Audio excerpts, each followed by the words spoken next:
For today's video guys, andito tayo ngayon sa aming bahay. Naglilinis kami ng coal guys. Inihiwalay namin yung bituka at saka ulo. Yung ulo kasi guys, yan yung iluluto namin, yung adobo namin. Tapos yung mga bituka naman guys ay para naman sa mga aso namin. Kasi guys, marami kaming aso sa bundok. 10 piraso, kaya yung mga ganyan guys ay double purpose. May pang ulam na kami, may ulam pa yung mga aso namin. Ito guys, yung mga hindi pala kumakain ng ganito, disclaimer na lang po, dahil ito po kasi yung karamihan na mga kumakain dito sa probinsya halos lahat dito na taga probinsya ay kumakain ng ganito, inaadobo nila. Pero ako guys, kinamulatan ko nung bata pa ako,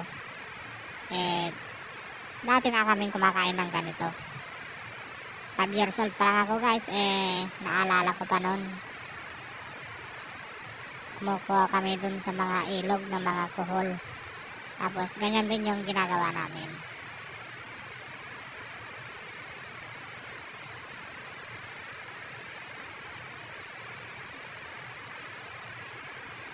Bali guys, yan pinatayin namin kanina para matanggal yung mga buhangin na nasa ulo niya, para malinis ba pag niluto.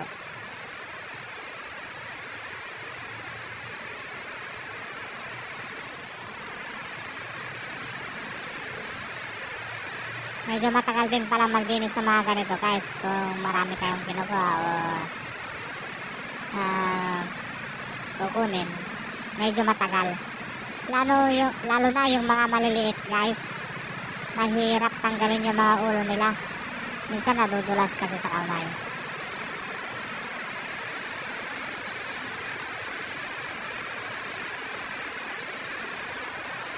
Yan guys, masarap niyan yung mga luto, adobo. Minsan guys, yung mga iba nilalagyan pa ng mga Sprite para sumarap. Ito guys, hindi naman sa nag-aano ako, mas gusto ko pa yung adobong kohol kaysa sa adobong baboy o adobong manok. Para sa akin lang guys, hindi naman sa nagkukunan ko guys, yun yung gusto ng panlasa ko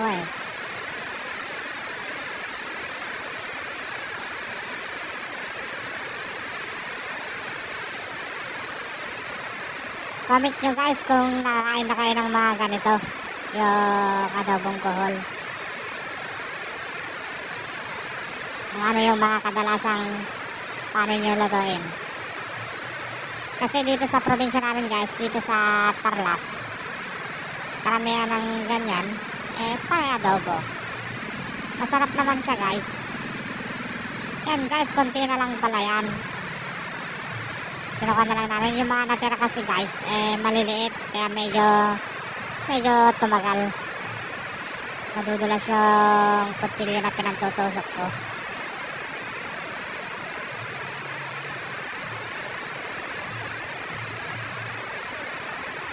Yan guys, nakatipid ka na sa ulam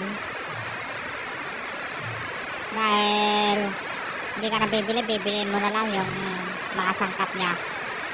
Hindi mo naman gagastusin yung 50 pesos dun guys, kaya sobrang tipid na talaga.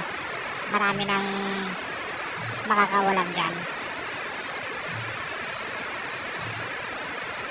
Yan guys pala, kasi kanina nagkukan kami para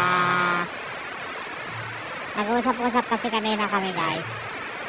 Yan, kaya namin nilinisan, bibili kami ng alak, kahit isang bote lang guys. Kaya yan, ito guys, hindi naman siya mahirap iluto. Bale, ang proseso lang nito guys, yan guys, yan guys, lamasin mo yan. Lamasin mo ng unang beses,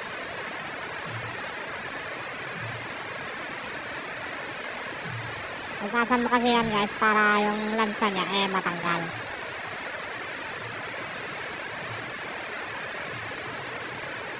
Tapos guys, yung pangalawa,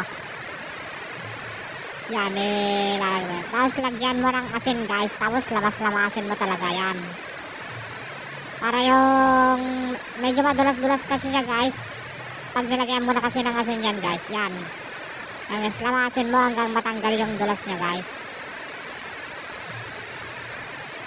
Kasi medyo malansa talaga yan guys pag hindi mo talaga inugasan ng mabuti.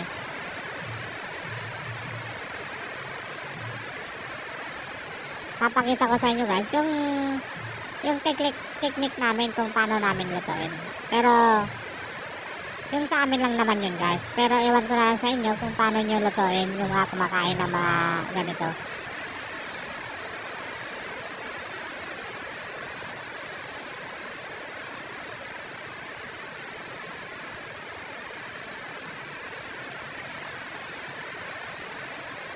Yan, nilalamas guys. Tapos lagyan ng tubig. Yan guys. Bale, yan guys. Pag natapos yan, hugasan ko pa minsan yan guys para talagang matanggal yung lansa niya.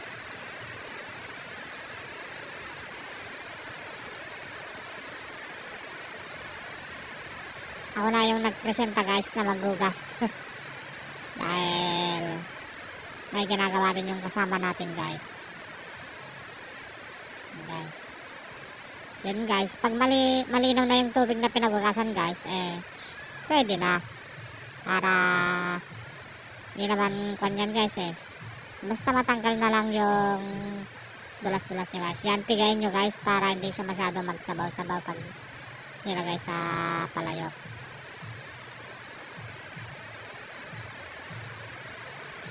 Pasensya na kayo guys sa mabilisang proseso ng aking video. Nahihirapan kasi akong mag-edit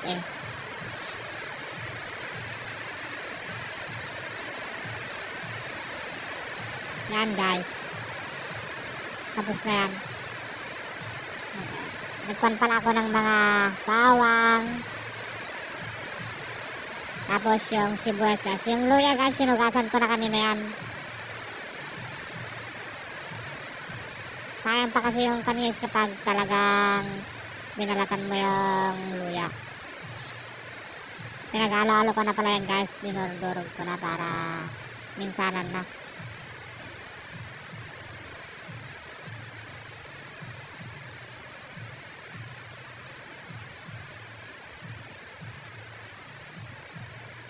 Saka yung sibuyas pala guys. Yan, ilaalo ko rin yan guys. Pasensya na kayo sa magalaw na video ko guys. Sana guys, supportan nyo itong aking munting vlog. Para ganaan pa akong mag-upload ng mga video na hindi naman saka pure kapupulutan ng aral guys. Minsan, yung mga gusto ko lang ipamahagi yung mga ginagawa ko guys sa araw-araw. So guys, yun, nilagay ko na pala yung kon guys, hindi ko na na-video. Pero pinainit ko muna yung palayok guys para hindi dumikit yung kuhol.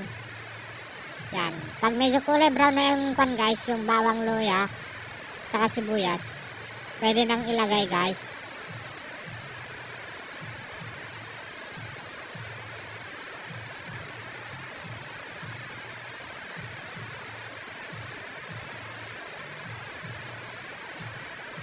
Yan pala guys, ilalagay ko na.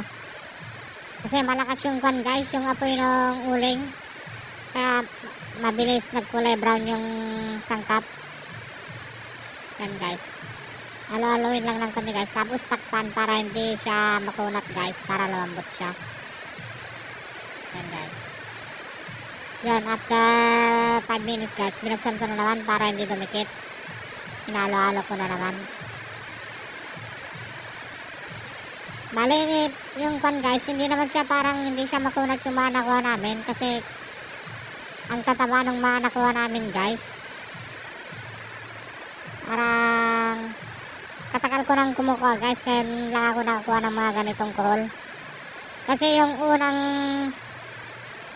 unang baha dito guys, dito sa may ilog sa amin, nagpagilid yung mga kuhol guys, ang dami. Pero yung nagsasait kasi nakasama namin guys, tinatapon niya. Kaya yun, konti lang yung nakuha natin guys. Ang bilis pala maluto niyan guys, kasi sobrang talaga ng apoy. Yan, dumidikit-dikit na nga siya dyan eh. Tapos dahil medyo makunat pa guys,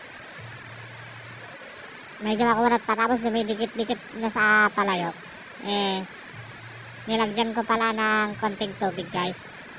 Yun, saka nilagyan ko na rin ng betchen.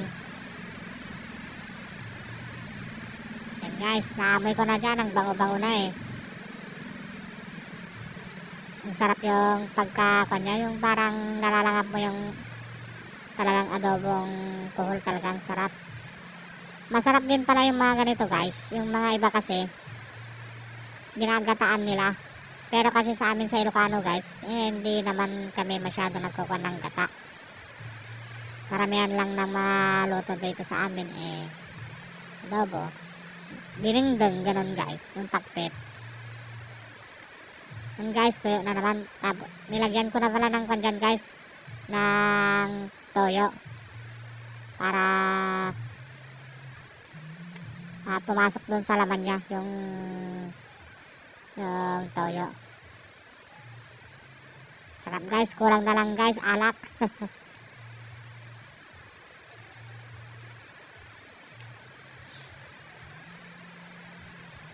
Yun guys, nilagyan ko ng suka para hindi siya masyado maglasang toyo.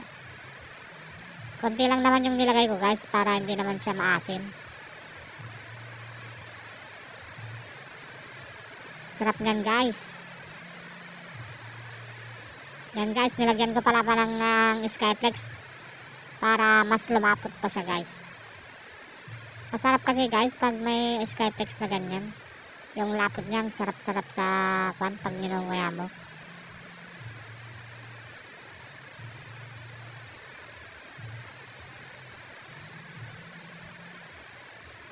Salamat pala sa panonood guys. Yun pala guys, luto na. Yun, tinikman ko na pala guys. Sarap. Yummy.